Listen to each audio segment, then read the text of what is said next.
Writing, I would say it's such a generally supportive community, or if it's not, I don't hear about it. Yeah. But I have so many writer friends who have not just kind of supported me emotionally, but have also changed my career. I mean, Sophie Kinsella was the one who made me write Me Before You. I pitched her the idea, I told her I'd written 20,000 words of it, and I said, I don't know if this is any good. And she rang me that evening and said, you have to write this book. If I was to read... go back in time to read the books that you wrote at, say, 40, and then 45, and then 50, would I see a different version of you? I think you would. I tell you what you'd see is more humour. Because Going back? No. Now. Because it's so funny.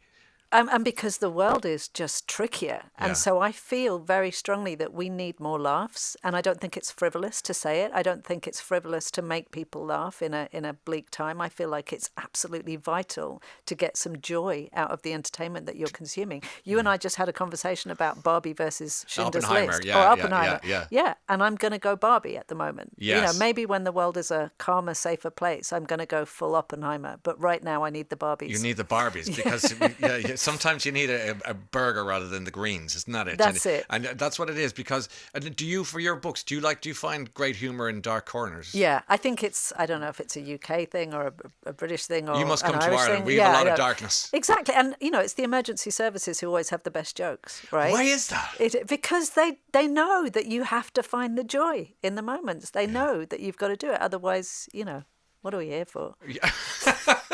Very existential Sorry, comedy. you thought we were just going to talk about a book. What are we here for, everybody? What are we here for? Answers on a postcard, or you can WhatsApp your answer. Phone in. Yeah. I was interviewing Marion Keys. For, lovely Marion. You know each other very well. It was for the Bookshelf podcast. It was a different show that I was doing, and she said that you are probably her favourite writer. She named one of your books particularly. Oh, well, right back at her. Is that right? Jodie Picoult, another great writer, said of you that no one writes women the way Jojo does, which is, it's lovely that you have peers who like what you do, because often peers in a business want you to be defenestrated. Or maybe in radio, but in writing, I would say it's such a generally supportive community, or if it's not, I don't hear about it. Yeah. But I have so many writer friends who have not just kind of supported me emotionally, but have also changed my career.